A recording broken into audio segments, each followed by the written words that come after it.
Everyone's always talking about how we need to work together to make things better, but it hardly ever seems to work out that way, right? I want to tell you a story about a time when it really did happen, 50 years ago, when the world looked a lot different than it does today. It started right here, in a real supermarket in the real world. The stakes may not have seemed very high, but everybody agreed that this little price sticker wasn't going to cut it anymore. So they imagined something better, something that would save people time and money by helping to identify all the stuff we buy and how much it costs. Believe it or not, it took a lot of really smart people to make this happen, and even then, success was uncertain. But big problems call for big solutions, and a few bold business leaders stepped forward to do something nobody thought was possible. They put aside their differences and worked together to create a new and better way to shop. In other words, goodbye price sticker. On March 31st, 1971, 50 years ago now, this group of leaders met up in New York City, and they agreed on 3 things. First, they agreed to collaborate on a way to tell this can of soup apart from this other can of soup. They called it a Global Trade Item Number, or GTIN for short. It's kind of like an ID card number for things. Second, they agreed to think big. They knew the creation of this number was just the beginning. Eventually, they imagined it could be used outside the grocery store checkout counter, from warehouses to boardrooms and everywhere in between. Lastly, they agreed to innovate. They decided to continue working together on a barcode that would make everybody happy. I think the major concern was that we had these black lines on here, defacing my label. My committee took 2 years to be sure that there was equipment out there that could read it, and that we could tie it into cash registers and that it would work. Just imagine if 2 barcodes couldn't be read by the same scanner. It would be chaos. And so for this to take off, everyone had to speak the same language. 2 years later, they finally had one that was easy to print and easy to scan too. It took a few more years just to add another digit onto the GTIN number. That may not sound like a big deal, but that one extra digit allowed barcodes to travel all over the world.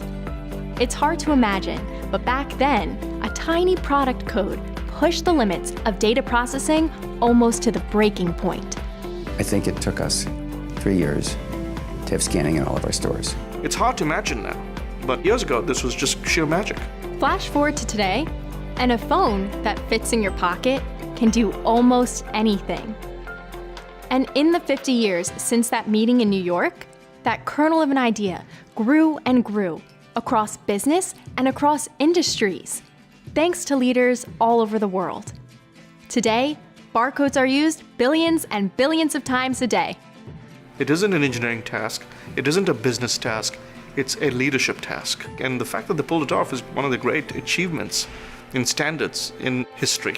Those scans and little beeps are what we see and hear every time we go to the grocery store.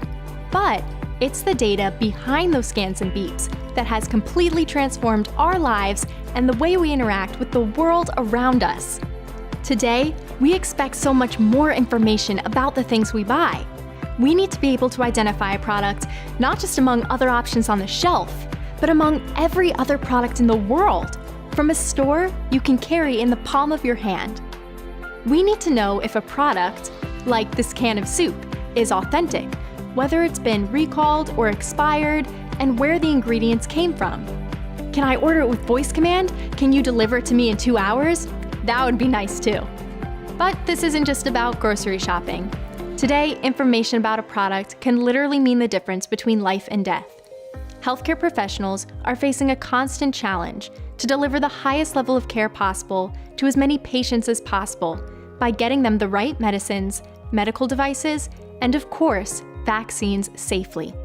Meeting those challenges has required the healthcare industry to make big changes, often driven by regulation, while addressing the need for global interoperability.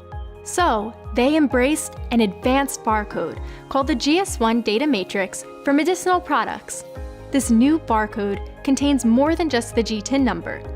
It helps ensure patients are getting a safe, unexpired product and links that information to patient records automatically. The good news is, those innovations can now be applied to retail and other industries as well. And that brings the story full circle. 3 things got us to where we are: leadership, community, and standards.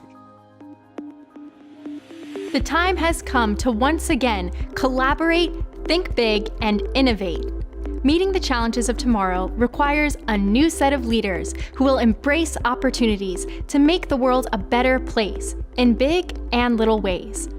The truth is that consumers like me have more control today than ever before, and big companies have a choice to make. They can either embrace this new reality or become as obsolete as this old CD. That's a good one.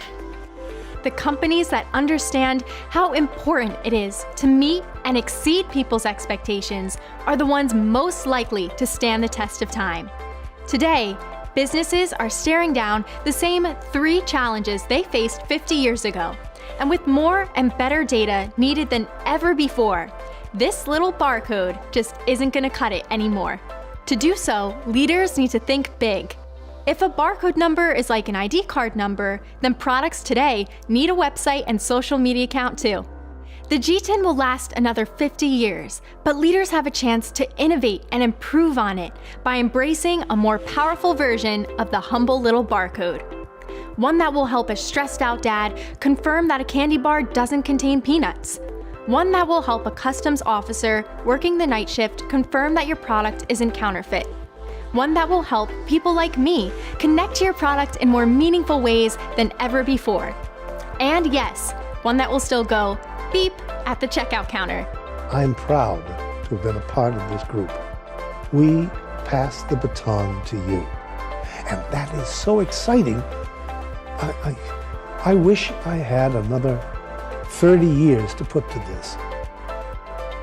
Getting this right is the challenge of a generation. The next 50 years begins today.